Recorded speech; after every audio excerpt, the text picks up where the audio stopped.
The late afternoon sun was low over the rolling hills, casting long shadows across the dusty trails leading to Cole Ranch.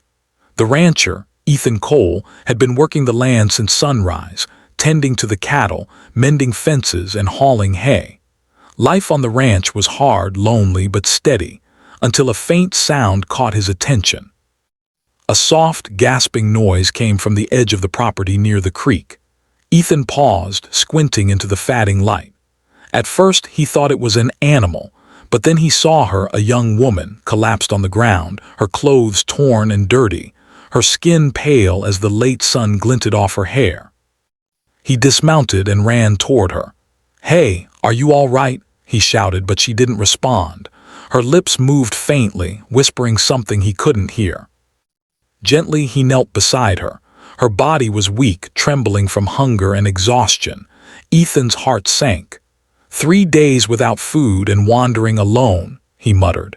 He glanced around, no one else was in sight. It was just him and her.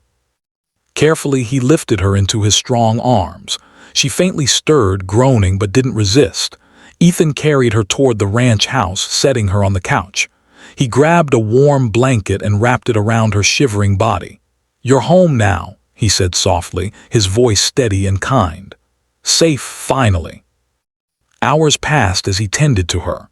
He gave her water, then broth, spoon by spoon, letting her small stomach adjust. Her eyes fluttered open, meeting his with a mix of fear and gratitude. Where am I?" she whispered weakly. "You're at my ranch," Ethan replied. "You don't have to worry about anything here. I'll make sure you're taken care of." Tears formed in her eyes. I didn't know where to go. I've been so hungry, so alone." "You're not alone anymore," Ethan said gently. "Rest, eat, you're safe."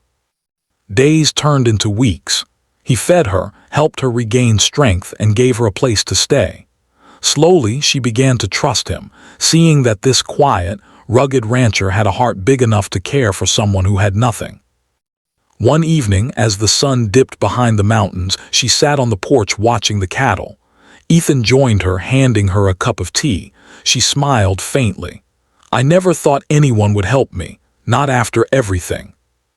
Ethan looked at her, his voice low and steady. "Some people believe in helping, even when the world has forgotten how. You're home now, that's all that matters."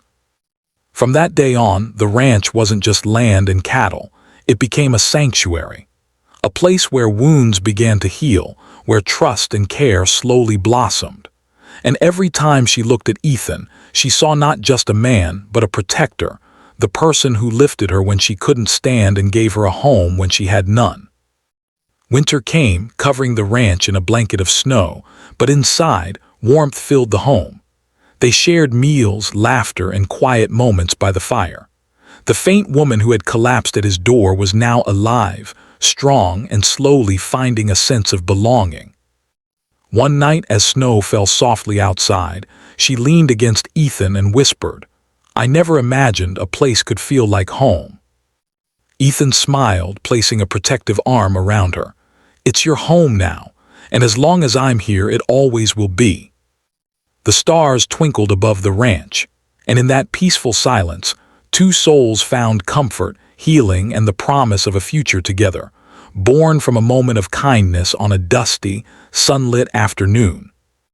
The next morning, sunlight streamed through the worn curtains of the ranch house, casting a golden glow on the small kitchen where the woman, now slowly regaining her strength, sat sipping a cup of warm broth. Ethan moved about the kitchen, preparing breakfast for both of them, the quiet rhythm of the ranch settling around them like a comforting blanket. She watched him silently, her fingers tracing the rim of her cup. I don't even know your name," she said softly, still weak but with a faint smile forming. "Ethan," he replied, handing her a small plate of fresh bread. "Ethan Cole, and you are?" She hesitated, a shadow crossing her eyes. Clara Hayes." Her voice trembled slightly. "I've been through a lot. I'm sorry you had to see me like that." Ethan shook his head. "Don't apologize for surviving. You did the right thing by coming here. That's all that matters." Clara's eyes welled with tears. She had spent days wandering, hungry, scared, and alone, believing the world had nothing left for her. But in Ethan, she saw something she hadn't expected: safety, kindness, and patience.